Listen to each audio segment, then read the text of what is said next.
아멘. 오늘 마태복음 14장의 말씀으로 함께합니다. 마태복음 14장의 말씀은 우리가 오병이어라고 알고 있는 그 사건에 대해서 전하고 있습니다. 우리 너무 잘 알고 있지만 다시 한번 머릿속에 떠올려 보면 좋겠습니다. 어려운 얘기는 아닙니다. 예수께서 하나님의 말씀을, 하나님 나라의 천국 복음을 선포하기 위하여 다니실 때 많은 사람들이 그 말씀을 듣기 위하여 모여들었습니다.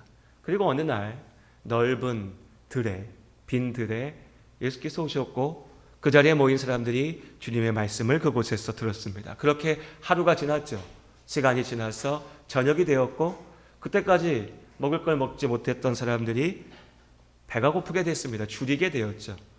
그런데 너무 당연하게도 빈 들에서 먹을 것을 구할 수가 없었습니다. 오늘 우리 상황을 생각하면 안 되겠죠. 우리야 한국에서 어디 가서 빈 들판 찾기가 더 어렵죠. 어디나 사람이 있고 어디서나 편의점이 있고 먹을 것 구할 수 있지만 그 옛날 정말로 말 그대로 비어있는 들판에 아무것도 없었습니다. 그러니 제자들이 예수님께 말했습니다. 사람들이 알아서 먹을 것 찾아서 먹고 돌아올 수 있도록 그들을 보내자고. 그런데 예수님께서는 제자들에게 말씀하십니다. 그러지 말고 너희가 그들을 먹이라고. 제자들은 답답했죠. 아니 마음이야 줄 수 있습니다. 그런데 줄 게 있어야 주죠. 우리 먹을 것 겨우 있는데 먹을 걸 구할 자리가 없는데 어떻게 우리가 이들을 먹일 수 있는가.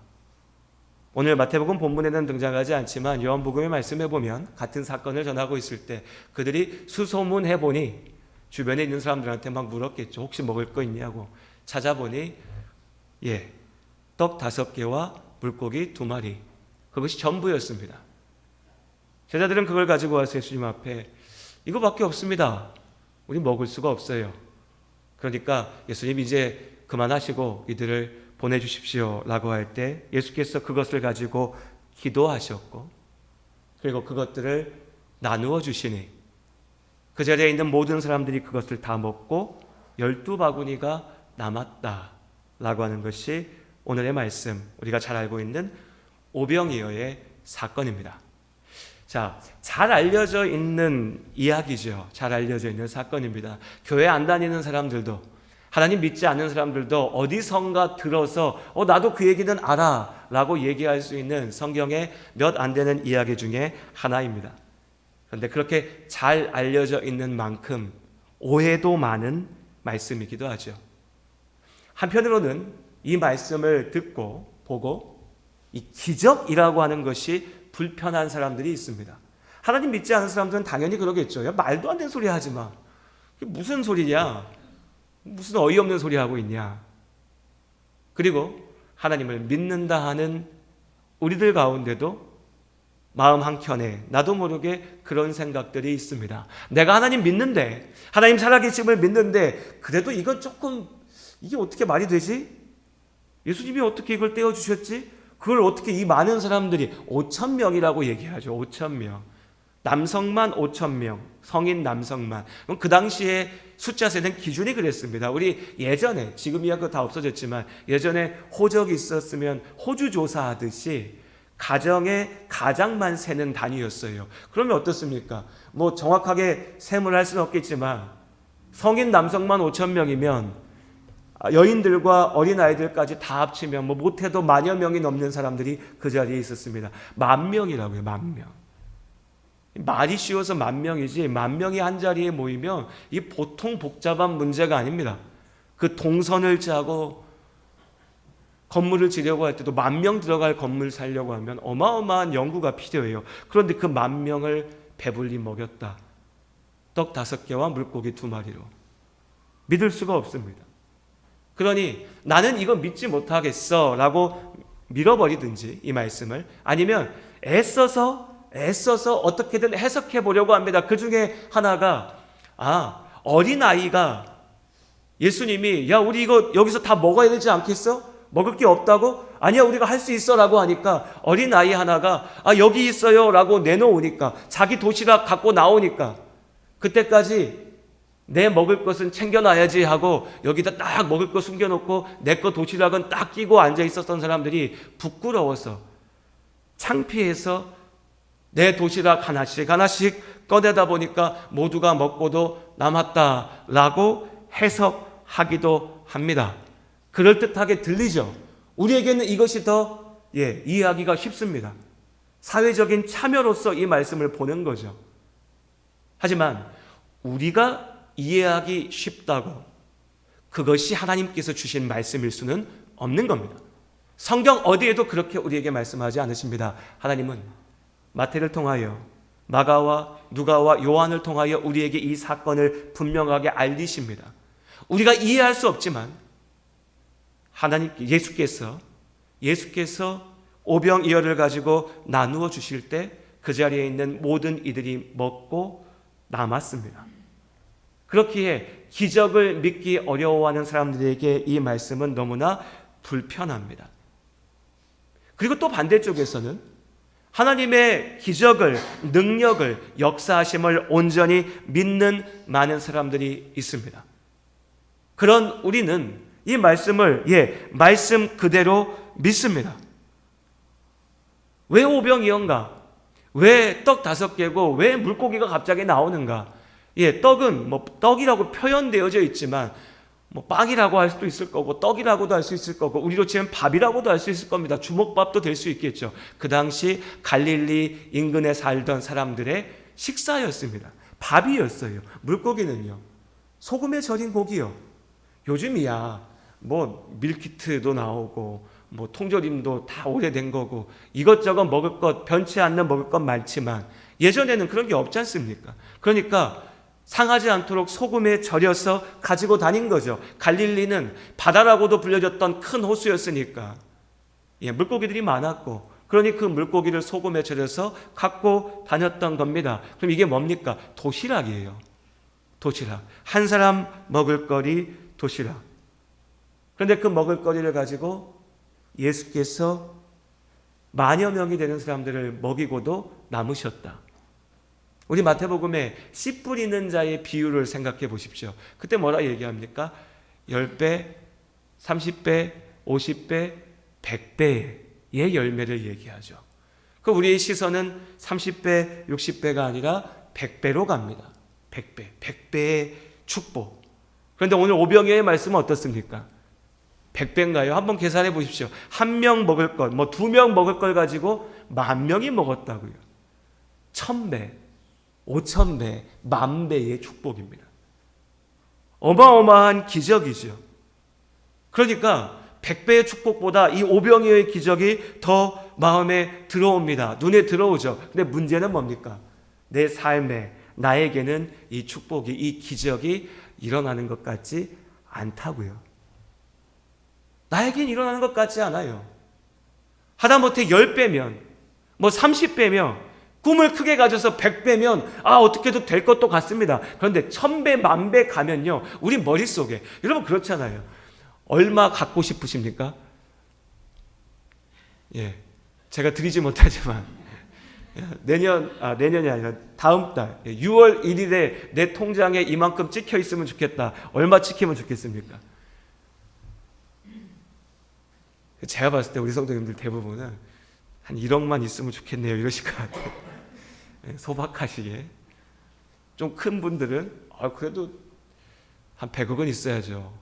100억은 있어야 내가 부자죠. 근데 우리 머릿속에요, 1조 이렇게는 잘 안 떠오릅니다. 생각이 잘 안 돼요. 보통 다 그렇습니다. 누가요? 내가 부자가 돼야지, 될 수 있어 해도요, 100억, 1000억까지 얘기해줘. 나는 1조, 10조 이렇게 얘기하는 사람 없다고요. 오병이어의 기적이 그런 겁니다. 1000배, 10,000배의 기적? 이거 와닿지가 않아요, 우리에게, 머릿속에.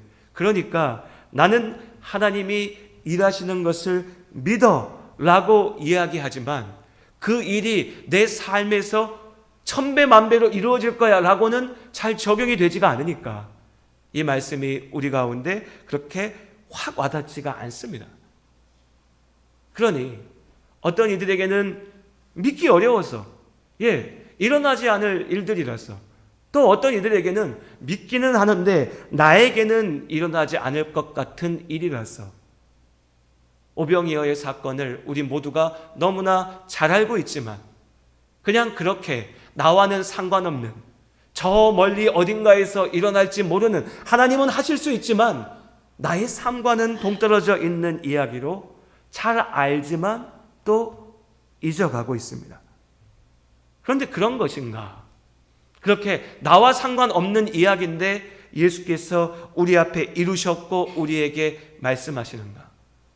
이 오병이어의 본질을 보기 위해서는 그 시작부터 우리가 잘 기억할 필요가 있습니다. 13절의 말씀을 함께 보죠. 13절 말씀. 마태복음 14장 13절 우리 함께 한 목소리 읽어보겠습니다. 예수께서 들으시고 배를 타고 떠나사 따로 빈들에 가시니 무리가 듣고 여러 고을로부터 걸어서 따라간지라. 이 빈들에 예수님 앞에 모여있는 사람들이 어떤 사람들인지를 우리가 생각할 필요가 있습니다. 이들은요, 그냥 거기 살던 사람들 아닙니다. 우리 집 옆에 예수라고 하는 유명한 이름난 선지자가 오니까 거기 한번 가보자 라고 집 앞에 마실 나갔던 게 아니라고요. 이들은 예수 그리스도의 말씀을 듣고 그가 하신 일들을 듣고 그가 전하신 하나님 나라의 복음을 듣고 그 가운데, 그 하나님 나라의 복음 가운데 나의 소망이 있음을 믿었기에 그 예수 앞에서 답을 찾기 위해서 나아갔습니다. 예, 물론 이 믿음이라는 게 온전한 믿음, 천국 복음에 대한 믿음은 아닐 수 있습니다. 어찌 보면 좀 막연한 믿음이죠. 나의 문제를 해결하기 위한 간절함의 믿음일 수 있습니다. 어찌 됐든 간에요, 그들은 절박했습니다. 절박했어요. 여러 고을부터, 여러 도시들로부터. 우리로 치면요, 남원에서 걸어서 전주까지, 광주까지, 하다못해 저 곡성까지 걸어서 찾아갔다고요. 예수를 만나기 위해서, 그렇게 예수님을 만나기 위해서 왔던 무리들입니다. 그런데 14절 말씀에요, 우리 14절 말씀 함께 다시 읽겠습니다. 함께 읽습니다. 예수께서 나오사 큰 무리를 보시고 불쌍히 여기사 그 중에 있는 병자를 고쳐주시니라. 예수님께서 그렇게 당신을 찾아 모여든 사람들, 멀찍이서부터 서로 다른 자리에서 서로 다른 모양으로 서로 다른 이유를 가지고서 주님 앞에 나온 그 사람들을 보시고요, 그들을 보시고 불쌍히 여기셨습니다. 불쌍히 여기다. 우리에게는 좋은 어감으로 들리지 않는 말입니다. 불쌍히 여긴다. 누가 나를 보면서 당신 참 너무 불쌍해 보입니다 라고 하면 우리가 어떻습니까? 기분 나빠요. 막 화가 납니다. 네가 뭔데 나를 불쌍히 여겨? 네가 당신이 뭔데? 네가 잘 살면 얼마나 잘 산다고? 네가 가지면 얼마나 가졌다고 나를 불쌍히 여기냐? 왜 그렇게 생각이 들까요? 왜 그렇게 막 화가 먼저 날까요? 우리 스스로 생각할 때 나는 불쌍하지 않으니까 그렇습니다. 난 불쌍하지 않거든요. 오늘 이 시대를 사는 우리는요, 힘들다, 어렵다, 괴롭다, 없다, 모자란다, 아프다, 탄식하고 외치고 소리 지르고 눈물도 흘리지만 내 마음 깊은 곳에는 나는 불쌍하지가 않아요. 내가 다른 사람들한테 무시받는 것 싫고 동정받는 것 싫고 누군가의 도움으로 내가 설 수 있다고 생각하지 않는 겁니다. 내가 하면 되지. 나는 할 수 있어. 나는 잘났어. 나는 대단해. 이것이 나의 건강한 자존감이라면, 나에 대한 건강한 확신이라면 좋을 겁니다. 이게 중요하다고, 자존감이 중요하다고 다 얘기하잖아요, 세상에. 그런데 그 자존감과 교만함은 종이 한 장 차이입니다.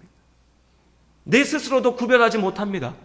내가 자존감이 있어서 이렇게 버티고 있는 건지, 내가 교만해서 내 힘으로 할 수 없는 것들을 할 수 있다고 큰 소리 치면서 뻗대면서 고개 쳐들고 머물러 있는지. 예수님은 그들의 본질을 보셨습니다. 그래서 그들을 불쌍히 여기셨습니다. 우리 소위 얘기하는 값싼 동정이 아닙니다. 그들의 삶의 중심을 보신 겁니다. 하나님이 아니면 안 되는 삶을, 내 사랑하는 아들이, 내 사랑하는 딸이 그의 힘으로 할 수 없는 것, 그의 힘으로 할 수 없다가 그를 무시하는 말이 아니지 않습니까? 부모가 내 자식 보면서 너가 할 수 있는 게 아니야 라고 말할 때 그게 자식 무시하는 겁니까? 아니죠. 누구보다 그 영혼을, 삶을 사랑하는 이가 안타까움으로 전하는 말이죠. 네가 할 수 없는 일 속에 눈물 흘리고 있으니 그의 삶을 불쌍히 여기는 것. 우린 이것을 긍휼이라 얘기합니다. 긍휼, 은혜, 사랑이죠. 예수께서 그렇게 모인 이들을 사랑하셨습니다. 그들의 삶을 보고 안타까워하셨습니다. 그들의 삶을 고치기를 원하셨고 살리기를 원하셨습니다. 그것을 위해 그들 가운데 오셨으니. 그래서 예수님께서요, 그 아픈 자들을 고치셨습니다. 이것이 오병이어의 시작이고 중심입니다. 뭐 먹었냐가 중요한 게 아닙니다. 몇 명이 먹었냐가 중요한 게 아니죠. 어떻게 먹었냐가 중요한 게 아닙니다. 기적이 본질이 아니라고요. 이 모든 말씀의 시작은요, 중심은 예수께서 그들을 지극히 사랑하셨다는 겁니다. 예수님께서 모인 무리들을 사랑하셨습니다. 예수님께서 하나님의 집에 나와서 하나님 앞에 간구하며 기도하며 예배하는 우리를 사랑하신 줄로 믿습니다. 우리를 불쌍히 여기십니다. 기분 나빠하지 말자고요. 나를 불쌍히 여기십니다. 네, 기분 나빠할 말이 아닙니다. 감사할 제목이죠. 저분이 나를 참 사랑하시는구나. 저분이 나의 아픔을, 모자람을 아시는구나. 별것 아닌 자존심으로 나는 애써 감추고 누구에게도 말하지 않고 할 수 있다라고 생각하고 뻗대면서 나는 이렇게 잘났어, 나는 괜찮아라고 얘기하면서 애써 감춰왔던 나의 모든 문제들과 나의 모든 약함까지도, 나의 그 부끄러운 모습들까지도 아시는 당신께서 나를, 그런데 너는 왜 그거밖에 안 되냐라고 쫓아내시는 게 아니라 그런 너를 내가 참 사랑한다 라고 안아주시는 것. 그 예수 그리스도의 사랑 가운데 우리가 있기를 원합니다. 그 주님 앞에 우리가 나아갑니다. 그리고 나를 그렇게 사랑하시는 예수님께서는요, 우리의 문제를 고치시고 먹이시고 살리실 수 있는 하나님이신 줄로 믿습니다. 나를 사랑하시는 이가 하나님이십니다. 나를 사랑하시는 이가 세상의 주인이십니다. 내가 너를 사랑하기는 하는데 너의 문제를 어떻게 해결할지는 모르겠다라고 하시는 것이 아니고, 내가 너를 사랑하니 내가 너를 살리겠다라고 말씀하십니다. 제자들이 예수님 앞에 나아가 주여, 우리가 배고픕니다. 먹고 살아야 됩니다. 그러니까 먹고 살게 가게 하여 주시옵소서 말할 때 예수님께서는 그들에게 내가 너희를 먹고 살 수 있도록 하겠다 답하신 겁니다. 그러니 여러분, 오늘 오병이어의 말씀을 보시면서 우리가 이것 한 가지 먼저 기억했으면 좋겠습니다. 우리 모든 성도님들, 우리가 먹고 사는 문제를 위하여 하나님 앞에 나와 예수의 이름으로 기도해야 될 줄로 믿습니다. 기도하시길 바랍니다. 정말 기도하셔야 됩니다. 먹고 사는 문제를 위해서요. 우리 얘기하지 않습니까? 다 무슨 일 하다가 그러잖아요. 이거 먹고 합시다. 왜요? 먹으려고 사는데, 살려면 먹어야지. 먹고 사는 문제가 중요하니까 이거 다 먹으려고 하는 거예요. 먹고 살려고 하는 일이니까 먹고 합시다. 맞는 말입니다. 우리는 살아야 됩니다. 사람은요, 살아야 됩니다. 생명 안에 있어야 되죠. 왜요? 하나님께서 우리를 생명으로 창조하셨으니 우리의 본질과 맞닿아 있는 겁니다. 그래서 우리는 살아야 됩니다. 그런데 이 땅에서 우리의 육이 살기 위해서는 먹어야죠. 먹어야 살 수 있죠. 그러니요, 또 먹어야 됩니다. 먹고 사는 것, 그 가벼운 얘기 아닙니다. 먹고 사는 것이 하나님의 뜻이죠. 그런데 사람들은 어떻게 얘기합니까? 먹고 사는 문제는 하나님과 상관이 없다라고 생각합니다. 그래서 이렇게 얘기합니다. 네, 하나님, 그래, 하나님, 당신이 그렇게까지 얘기하는데 하나님 있을 수도 있죠. 그런데 내가 지금은 먹고 사는 문제가 바쁘니까 내가 열심히 일해서 돈을 벌어야 먹고 살지. 먹고 살아야 예수도 믿고 하나님도 믿지. 먹고 사는 문제가 바쁘니까 내가 먹고 살고 난 다음에 살만하면 예수 믿겠소, 하나님 믿겠소라고 얘기합니다. 또요, 하나님을 믿는다고 얘기하는 이들 가운데도 내가 하나님을 믿기는 믿는데 그 하나님은 영의 하나님이고 거룩의 하나님이시지. 내가 오늘 가서 일하고 장사도 하고 내가 노동일도 하고 내가 뭔가 막 내 기술 갖고 일해서 돈 벌어서 사는 거, 그런 것까지 하나님이 다 관여하시고 그거 챙기시고 언제 그렇게 하셔. 그건 내가 알아서 하고. 하나님 믿는다고 하는 우리 마음을 한번 들여다보자고요. 먹고 사는 건 내가 알아서 할 테니까 그냥 두시고요. 하나님은 고귀한 영적인 은혜로 영광 받으시옵소서. 이게 믿음입니까? 이게 은혜일까요?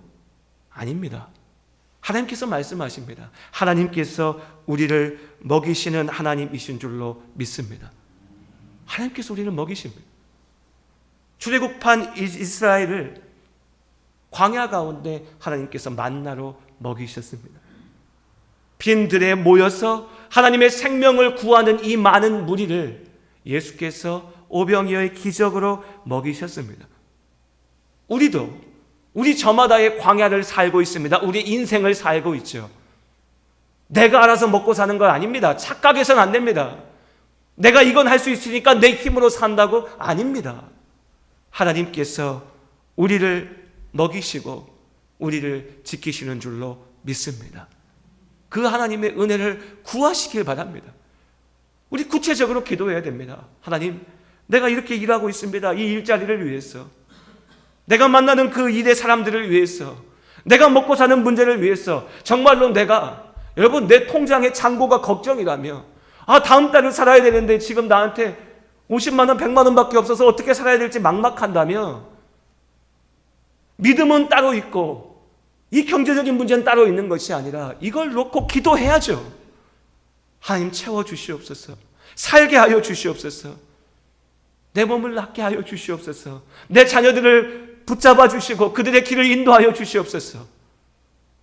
이것이 오병이어의 간절한 외침이며, 우리가 그렇게 기도할 때 오병이어의 예수께서 우리의 그 먹고 사는 인생의 문제를 하나님의 온전하신 뜻대로 해결하실 줄로 믿습니다. 이 믿음으로 오병이어를 기억하시기를 주님의 이름으로 권면드립니다.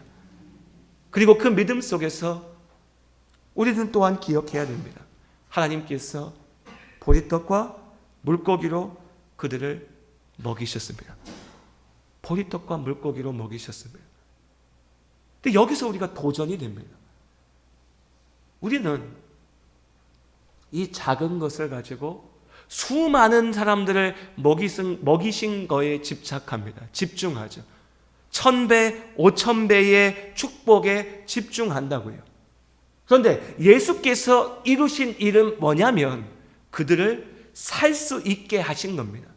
그들을 살기 위해서 결국 그들이 먹었던 건 뭡니까?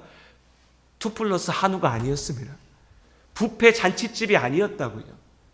그들이 먹었던 것, 다시 말씀드리지만 그 당시 갈릴리 사람들이 그 자리에서 한 끼를 해결하기 위해서 먹을 수 있었던 빵과 절인 물고기, 한 끼의 식사였습니다.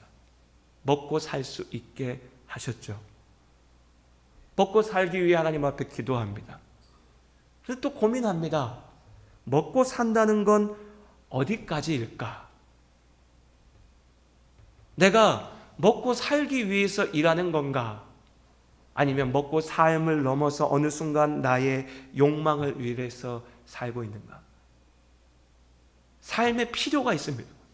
내가 살기 위해서 필요한 것들. 그런데 그 필요는 어느 순간에 욕망이 됩니다. 어떤 사람이 날마다 출근해야 되는데, 일하러 가야 되는데 차가 없어요. 걸어 다녀야 됩니다. 30분, 1시간 거리를 계속 걸어 다닌다 생각해 보십시오. 요즘에 웬만하면 차 다 있으니까 뭐 적용되기 어려울 수도 있겠지만 그런 사람이 있다고 해보자고요. 우리 예전에만 해도 그런 일들 많이 있었으니 30분, 1시간을 걸어 다녔어요. 그 사람의 바람은 뭐였겠습니까? 내가 차 한 대만 있으면 원이 없겠다. 그러다가 차를 한 대 샀습니다. 뭐 2차 타시는 분들 기분 나빠하시지 마시고 뭐 모닝을 샀습니다. 요즘 모닝 나오나요? 제가 잘 모르겠는데 모닝을 샀습니다. 잘 탔어요. 기분이 좋아요. 일주일 한 달을 잘 탔습니다. 그런데 도로에 나가면 뭐가 보입니까? 내 차 말고 저 사람들 차가 보이죠. 큰 차가 보이고 비싼 차가 보이고 발음하기도 어려운 무슨 이상한 이름의 차들이 막 보입니다. 그럼 어떻습니까? 이 차 말고 저 차가 갖고 싶죠. 그게 사람의 마음인 겁니다. 그게 사람의 마음이에요. 그럼 어디까지가 먹고 살기 위해서 필요한 것이고 어디까지가 욕망일까요? 이건 구별하기 참 어렵습니다. 무조건적인 청빈을 말씀드리는 게 아닙니다. 우린 막 다 검소해야 됩니다. 우린 다 가난해야 됩니다. 예수 믿으니까 우린 아무것도 안 가져야 됩니다. 이런 말씀 드리는 게 아닙니다. 그게 아니에요. 다만 하나님 앞에서 생각해 보자고요. 무엇이 나에게 필요한 것인가? 무엇이 나에게 하나님께서 은혜로 기쁨으로 주신 것인가? 무엇이 내가 욕망으로 꿈꾸는 것인가? 이걸 선을 딱 그어서 이해할 수는 없을 겁니다. 집은 몇 평까지만 살아야 되고 차는 어디까지만 타야 되고 뭐 이게 하나님의 뜻일 수는 없죠. 다만 그 하나님 앞에서 우리가 정직한 마음으로 주님 앞에 나아갈 때 오늘 오병이어의 말씀을 보게 됩니다. 하나님께서는요, 오병이어로 먹이셨습니다. 하나님께서는 만나로 먹이셨죠. 이스라엘이 광야에서 만나를 먹일 때 그들은 기뻐했습니다. 그 기적에 놀라워했죠. 그러나 시간이 좀 지나자 이내 만나에 불평했습니다. 왜 맨날 이거냐고, 왜 이것밖에 안 되냐고. 이집트에서 그 죄악의 자리 가운데 내가 먹었던 것이 더 좋았다고. 막상 그 자리에서 나는 그 모든 걸 누리지도 못했었지만 오늘 우리가 하나님의 은혜를 바라보는 모습이 아닌가 생각해 봅니다. 나의 먹고 사는 문제를 바라며 하나님 앞에 기도합니다. 하나님, 나의 삶을 지켜주시옵소서, 채워주시옵소서. 맞습니다. 기도해야 됩니다. 우리가 기도할 때 하나님께서 또한 먹이시고 채우실 줄로 믿습니다. 다만 어디까지 나는 바라는가? 어디까지 나는 욕망하는가? 하나님께서 나에게 주셨다면 반대로요, 그 하나님께서 내가 너에게 참 충분하게 많이 준 것 같다. 그러니 내가 이제 너에게 준 것을 사용하기 원한다. 네가 가지고 있는 것을 나의 일을 위해서 사용하기 원한다 할 때 우리가 마찬가지의 마음으로 하나님 나에게 주시옵소서라고 하는 마음으로 동일하게 네, 하나님 나에게 주셨으니 내가 이제 하나님 앞에 사용하겠습니다. 고백할 수 있는가? 오병이어는 단지 내 자산이, 내가 가지고 있는 것이 몇 배로, 몇 천 배로 불어날 수 있는가라고 하는 소망의 표가 아닙니다. 내 모든 생명이 하나님 앞에 있음을, 하나님께서 나를 살리심을 기억하는 자리이고 또 그 하나님께서 주셨으니 그 하나님을 위하여 나의 삶을 드릴 수 있음을 기억하는 자리입니다. 예수 그리스도의 구원은 죽음으로 향하는 나의 욕망을 채우는 것이 아니고요. 예수님의 구원은 나를 참으로 살리는 것입니다. 예수께서 우리를 살게 하신 줄로 믿습니다. 그 생명 안에 거하는 우리 모두가 될 수 있기를 원합니다. 그렇게 기억하면 이 오병이어의 사건은 우리가 앞서 보았던 마태복음 6장 33절의 구체적인 실현이라고 할 수 있습니다. 예수께서 선포하셨던 그 말씀을 이제 이 사람들 앞에서, 우리 앞에서 보이시는 겁니다. 마태복음 6장 33절은 무엇인가? 오늘 마지막으로 읽고 마치도록 하죠. 마태복음 6장 33절 말씀, 우리 함께 한 목소리로 6장 33절을 읽도록 하겠습니다. 함께 읽겠습니다. 그런즉 너희는 먼저 그의 나라와 그의 의를 구하라. 그리하면 이 모든 것을 너희에게 더하시리라. 하나님을 먼저 붙잡으시기를 바랍니다. 나에게 참된 생명 주시는 그 주님 앞에 나아가시길 바랍니다. 그때 주님께서 나의 필요를 채우십니다. 나로 먹게 하십니다. 나를 고치시고 나를 살게 하십니다. 그렇게 믿음으로 간구하며 기도할 때 나를 살리시는 예수님을 믿습니다. 기도하시겠습니다. 하나님, 오병이